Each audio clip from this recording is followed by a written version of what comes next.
Nous sommes à côté de Monsieur le maire d'Ilzac qui se prépare pour accueillir les convives de l'inauguration. Monsieur le maire, vous êtes maire depuis pas très longtemps. Que représente pour vous cette exposition mondiale, européennement connue, une des plus grandes de France après Angoulême? Écoutez, je m'arrêterai, vous me flattez beaucoup en disant exposition mondiale, européennement connue. Je m'arrêterai au niveau national, c'est effectivement une des plus grandes expositions en France depuis 33 ans. Et nous ne pouvons que nous en féliciter. Nous devons cette notoriété grâce à la capacité d'organisation de l'équipe de direction de l'Espace 110 et surtout grâce aux très très nombreux, les centaines de bénévoles qui se mobilisent pour en faire un succès sans cesse renouvelé. Monsieur le maire, quand vous passez un petit peu dans les réunions en dehors du territoire, du département, on parle de vous des fois de cette expo? Ilzac est connu à travers ces grandes manifestations, disons-le. BD Ciné en fait partie. Il y a une deuxième grande manifestation qui est le fameux Fun Car Show. Mais je n'oublierai pas aussi le festival de musique de chambre qui regroupe des musiciens de l'ensemble européen.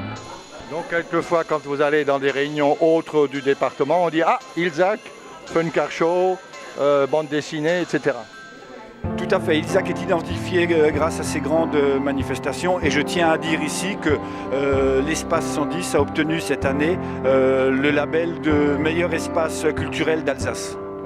Monsieur le maire, on ne va pas abuser de votre temps, il vous attend à l'intérieur. Nous sommes en direct sur Orange Télévision qui est toujours diffusée sur Facebook et sur YouTube. Et là, nous sommes à l'Espace 110 pour l'exposition bande dessinée qui aura lieu ce week-end, samedi et dimanche, le 18 et le 19 novembre 2017. Nous sommes à Ilzac. Ilzac est une ville en Alsace. Et là, nous attendons le démarrage de l'inauguration officielle qui va démarrer dans la grande salle de spectacle et qui va présenter l'exposition. On est arrivé, il y a également un représentant du conseil départemental du Haut-Rhin. Je vous invite à me rejoindre pour me dire un petit mot. Marc Chidri.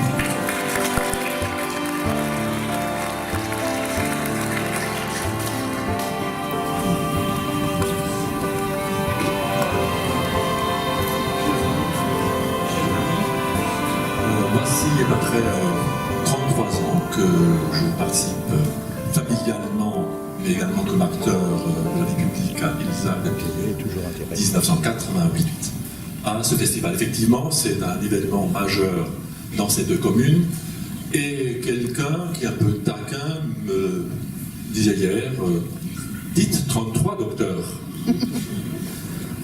Voilà, donc...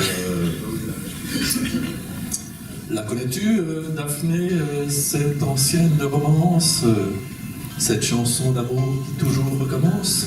Cher Thomas, la connais-tu, cette ancienne romance, cette chanson d'amour qui toujours recommence?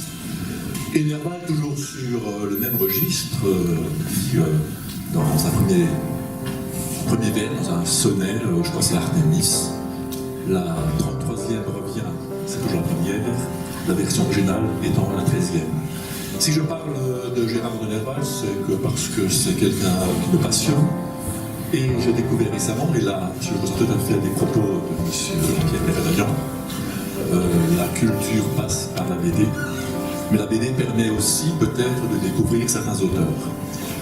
Un roman, je dirais, qui est un roman graphique, voilà le terme exact, est en train de paraître, et donc je souhaite que 41% des participants prochains soient non pas des femmes, mais également des jeunes.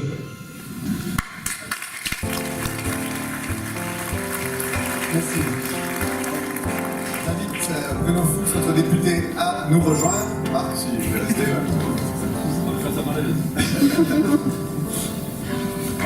Donc, Bruno Fuchs, député de notre circonscription. Merci. Moi, je suis content que tu restes là. J'ai eu peur qu'en montant, tu souhaites descendre, donc je suis rassuré. Merci, bonsoir à toutes et à tous. Et puis, je voudrais commencer ce petit mot en félicitant Marc Hardy. Bon, il n'est pas alsacien, pas encore, mais ça va pas tarder. Mais je trouve que dans cette affiche, au-delà du graphisme, on a tout le festival. On a l'Alsace, tant que l'ancrage territorial. On a la France, et on a surtout le héros. Et on a donc quelqu'un dans lequel on peut se projeter, dans lequel on est fier, et pour lequel on défend des valeurs. Donc on a là l'ensemble, si j'ai bien compris, des valeurs fondamentales de ce festival. Vous avez parlé de culture, je vous en remercie. Il y a la connaissance dans la culture, mais aussi beaucoup la tolérance. Car si j'ai bien compris, grâce au thème de cette année plurielle, on est là pour confronter des formes d'art différentes, mais également des cultures différentes et la compréhension de cultures d'autres. C'est la tolérance également, c'est la tolérance, ça amène, c'est ce qu'on fait tous, passer d'un monde de la haine, de l'antagonisme, à un monde du partage, un monde de la compréhension de l'autre, un monde des solidarités. Et je pense que ce festival, cette édition particulière permet cette petite étape, un petit pas vers ce monde de la solidarité, du partage, de la connaissance de l'autre, du respect de l'autre, de la bienveillance. Et là, on aura gagné et participé. Une centaine qui ont une fois de plus répondu à l'appel. Un ensemble des personnes qui assurent notre sécurité, policiers, gendarmes, pompiers, associations. Il fallait qu'après qu'il y ait un truc, il y avait un peu de sexe, il y avait des histoires dans la taïga, c'était triste à un bon. Qu'est-ce que tu voudrais faire de grand bateau que vous avez là. Oh, les icônes, médecin, tu vas tout bip. Tu vas être médecin. C'est pas fini, les études. Il schrak! Zolang het daar zo randelaar en dat zo ver. Il schrak! Il schrak! Vas-y, il faut pas rester sur un échec. Il schrak! Et concentre. Il schrak! Concentre-toi. Concentre-toi! Qui êtes-vous? Il claque! La violence qu'on a chacun dans l'intérieur de soi, vers les cartes postales, ça doit être une grand-mère qui a décédé et qui a fait l'album. Il y a tout le Facebook incorporé, les trucs modernes pour gamins. Attends, sa maman, on va lui donner un joli truc à sa maman, tiens. On va lui donner un joli truc, hein. Ça a été fabriqué, il y a un designer qui a fabriqué ça, madame de madame. Hein. Voilà, on trouve ça dans les foires fouilles, dans les bibas, dans les trouilles là. C'est du plastique en pierre. Des chaussées, des lots, des gros lots, des gros. Là, madame. Allez, on va encore en prendre un ou deux, puis après on va laisser faire un petit peu le chanteur. T'es contente, t'as repéré des beaux messieurs? Oui, j'ai regardé, j'ai vu qu'il y a des gens qui sont très très bien habillés. Si j'avais su, j'aurais mis autre chose pour me mettre en valeur. Voilà, en fait, oui, je trouve que c'est plutôt arrête. C'est champagne, chocolat. Voilà, viens mon grand, hein. Alors, comment tu t'appelles? Marc. Tu connais Marc Dacier? Oui. C'était bien Marc Dacier. Il faisait ça quand j'étais gosse. Ah oui, c'était bien comme des Sipi Valardi, tu connais? Oui. C'était bien aussi, c'était de la bande dessinée de Belge avec le trait fin. C'était facile, tu suis les cases. C'est pas comme dans les passagers du vent où ça passe d'un truc à l'autre ou les trucs modernes avec de la science-fiction. Alors, tu travailles dans la bande dessinée? Oui. T'es quoi, t'es auteur? Oui, dessinateur. Tu fais quoi comme un album? Pierre Tombal, c'est plus connu. Pierre Tombal, c'est connu Pierre Tombal. Ah non, mon gamin, il le lisait aux toilettes, c'était bien. Tu connais, toi? Mais oui, je connais. Fantasme particulier, ton gamin. Pour lire ça aux toilettes. Ah oui, dans les WC, on peut lire n'importe quoi. Hein. Allez, on va le faire jouer en... Voilà, bien tchaqué. Plus fort, là, plus fort. Tchac. Dans l'autre. Aïe, assommé. Il faut bien le chaquer. Ah, c'est bien.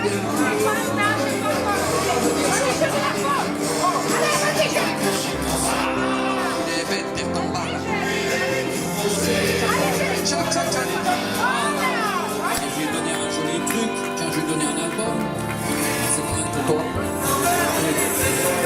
Les grand-mères, elles font plein de choses pour les gamins comme...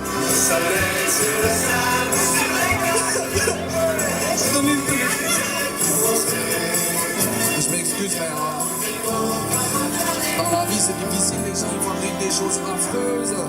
Que les mecs qui ont fabriqué une masse, ils pensent qu'elle fait 4 mètres de haut. Elles sortent pas beaucoup sur 1 mètre de haut. Il y en a une, elle a fabriqué avec des restes de couches de gamins pour faire une espèce de poupée. Et après ça, les enfants, ils en veulent pas parce que ils vont mettre ça devant la table de nuit, puis après les parents ils vont voir le psychologue parce que ça va payer assez. Celui-là aussi, on ne sait pas si c'est un cochon ou un lapin. Vous n'êtes pas une grande star. J'ai intérêt. Pourquoi vous allez passer ici? Parce que vous allez passer sur Facebook, sur YouTube.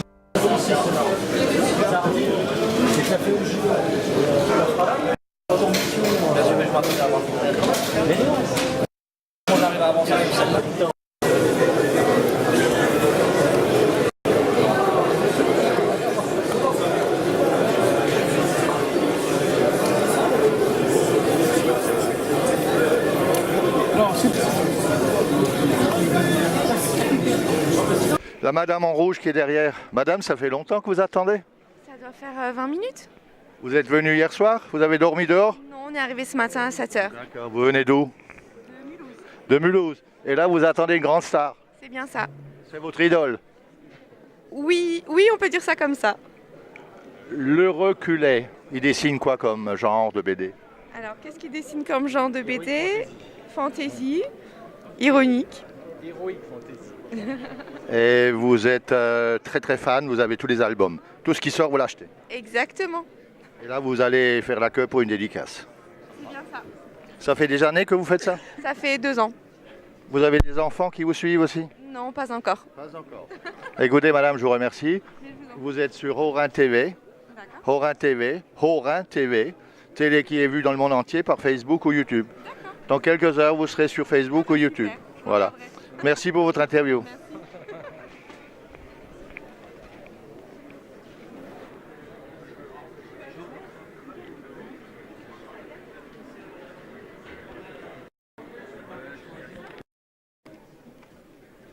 Merci.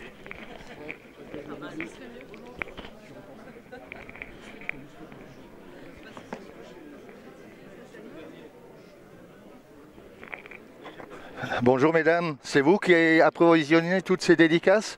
Vous avez assez de stock, vous croyez? C'est pas moi qui approvisionne, moi je suis bénévole et j'aide à faire... Vous travaillez pour qui?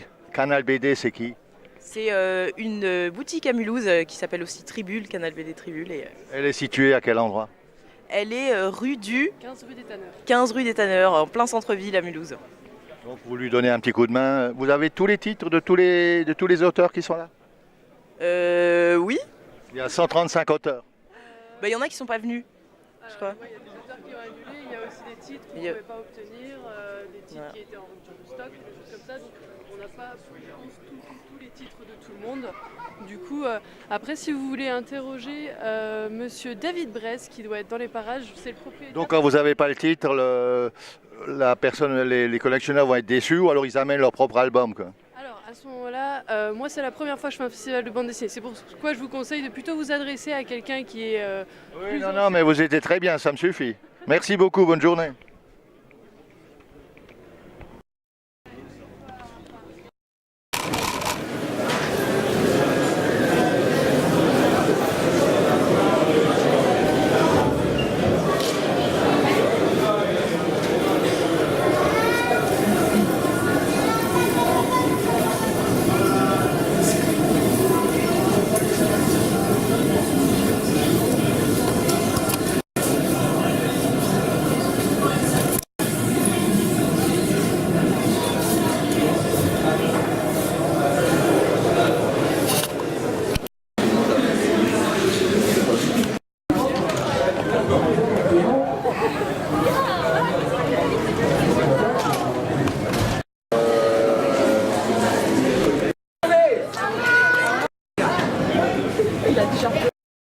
Je suis venu trop tard. Ah, plus. Il y a une séance de rattrapage. Vous avez le nom quelque part, Cabane? La tente d'Edgar. La tente d'Edgar. C'est pas marqué là-dessus. C'est là-haut, c'est là-haut. Fermez voir 2 secondes. C'est celui-là, je crois. Fermez voir 2 secondes. C'est pas Ah, voilà, formidable. Il est là.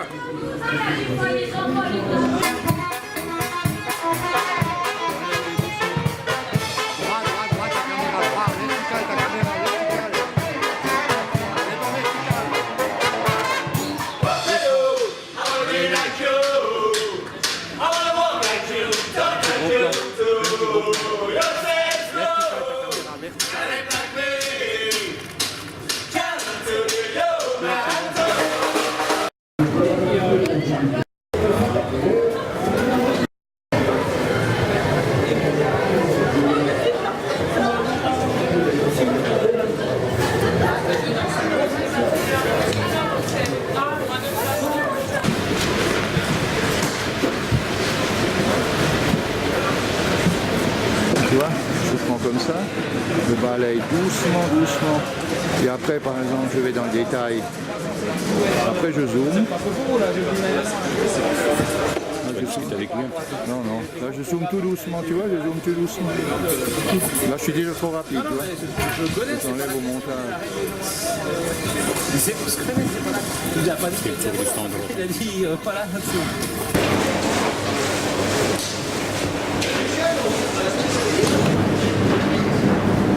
Et en haut, tu as l'affichage combien de secondes, tu vois.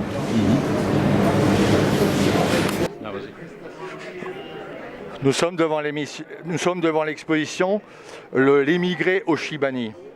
Donc les Chibani, c'est une histoire collective. Hein. Nous allons filmer, je vais le couper après, on filme le résumé. Hein.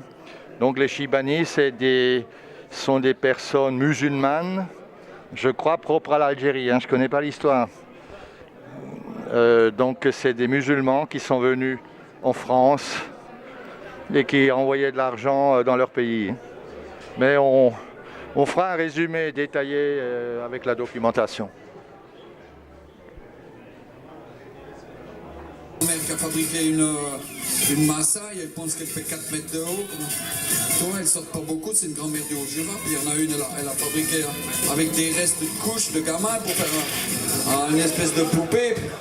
Et après ça, les enfants, ils en veulent pas parce que ils vont mettre ça devant leur table de nuit. Puis après, les parents, ils vont voir le psychologue parce que ça va. Il y a celui-là aussi, on ne sait pas si c'est un cochon ou un lapin. Avant, on avait...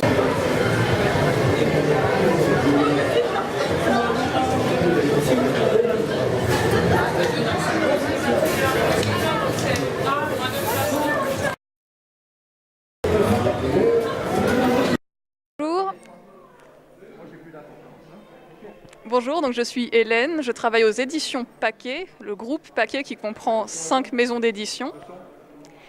Et nous sommes exposants du coup à cette manifestation où nous avons un stand d'éditeurs où nous vendons des ouvrages et où des auteurs viennent dédicacer leurs ouvrages.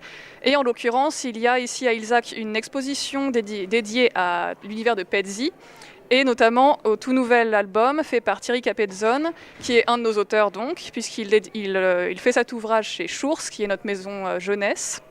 Et cet ouvrage est disponible du coup sur notre stand en avant-première. On a aussi le nouvel album de Caroline Baldwin par André Thémence et d'autres auteurs. Ils sont 8 au total sur notre stand pendant tout le week-end. C'est la première fois que vous venez à cette expo ? En ce qui me concerne, c'est la deuxième fois. On était venus... la maison Paquet, je pense que ça fait 3 ans maintenant. Ça doit être la 3e fois qu'on vient ici. Et en ce qui me concerne, la 2e fois. Ce festival a beaucoup d'importance pour votre maison d'édition parce que Genève, l'Alsace, c'est 200 km, 2 heures d'autoroute. Je pense que c'est quand même très intéressant pour vous. C'est sûr que ça fait pas très loin pour venir, effectivement. Et puis on a des liens avec des auteurs qui viennent d'Alsace, notamment avec Michel Koeniger, donc qui est un peu chez lui ici. Donc c'est bien pour nous tous et ça nous permet de se retrouver. Quelle est l'importance de votre maison? Combien à peu près vous êtes de personnes dans l'entreprise? Comment vous êtes organisé sur Genève? Vous êtes votre propre imprimerie ou bien vous faites imprimer? Comment ça se passe? Les auteurs, je pense qu'ils sont clairsemés dans toute la Suisse ou peut-être en France. Comment ça se passe? Je dirais qu'on est assez auteurs comme équipe, assez dispatchés puisqu'on a donc le siège vraiment des éditions est à Genève, mais on a aussi quelques personnes qui sont en France, à Chambéry, mais aussi en Bretagne, pour l'éditeur des éditions Paquet. Et pour les auteurs, on en a beaucoup qui viennent de France, pas mal de Belgique, certains de Suisse, mais aussi d'Allemagne, d'Espagne, d'Italie, donc c'est assez cosmopolite. C'est une maison d'édition européenne.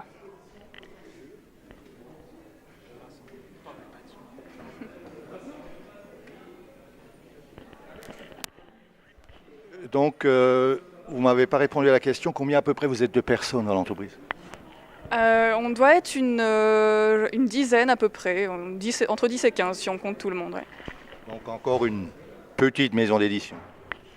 C'est ça, on est vraiment une petite équipe pour quand même un nombre d'ouvrages assez conséquent. Donc c'est... Vous diffusez exclusivement en français ou est-ce que les BD sont traduites? Alors nous, on fait les ouvrages en français, on les publie en français, mais on a beaucoup de nos auteurs qui sont traduits dans le monde entier pour certains, notamment notre collection Cockpit, qui est vraiment notre collection phare et qui touche à tout ce qui est le milieu aéronautique, avec Romain Hugo notamment. Et votre best-seller, combien de tirages à peu près, ou combien de ventes? Pour le best-seller, je ne saurais pas dire, mais pour reparler de Romain Hugo, je sais qu'au total, en comptabilisant toutes les traductions, on a dû passer la barre du million d'albums vendus. Oui, vous êtes une petite maison d'édition, mais pas petit en vente. Mademoiselle, je vous remercie. J'ai à côté de moi 2 jeunes hommes. Je ne sais pas ce qu'ils font, je ne sais pas qui ils sont, si c'est des amis à mademoiselle. Votre prénom? Loïc. Quel est le but de votre présence? Alors moi je suis en fait l'informaticien du groupe et je viens ici du coup pour aider et vendre les albums également. Donc dans le groupe, vous vous occupez vous êtes webmaster, vous faites un petit peu le site internet, un site marchand peut-être? Exactement, oui. On a également aussi une librairie qui est liée plus ou moins à notre groupe. Du coup, on a plusieurs sites, un pour chacune de nos maisons d'édition, plus le site de vente de la librairie. Vous n'avez pas l'accent de Genève, hein? Vous n'êtes pas des Suisses, j'ai l'impression. Moi, je suis lyonnais. Et mademoiselle? Moi, je viens de Seine-et-Marne, mais j'habite à Chambéry. Oui, vous n'avez pas de problème en Suisse francophone. Et un autre jeune homme, un beau garçon, là, barbu. Bon, il était aussi un peu barbu, et encore plus barbu, là. Quel est le but de votre venue et votre prénom? Alors moi, je m'occupe de la logistique des bandes dessinées, le nombre d'ouvrages qu'on doit prendre par auteur, et faire en sorte que, entre ce qui est arrivé et ce qui ressort, les chiffres correspondent. Donc vous venez avec une petite camionnette, vous mettez en place, vous soutenez mademoiselle, vous soutenez le jeune homme qui lui doit se préserver pour demain, pour vendre. Exactement.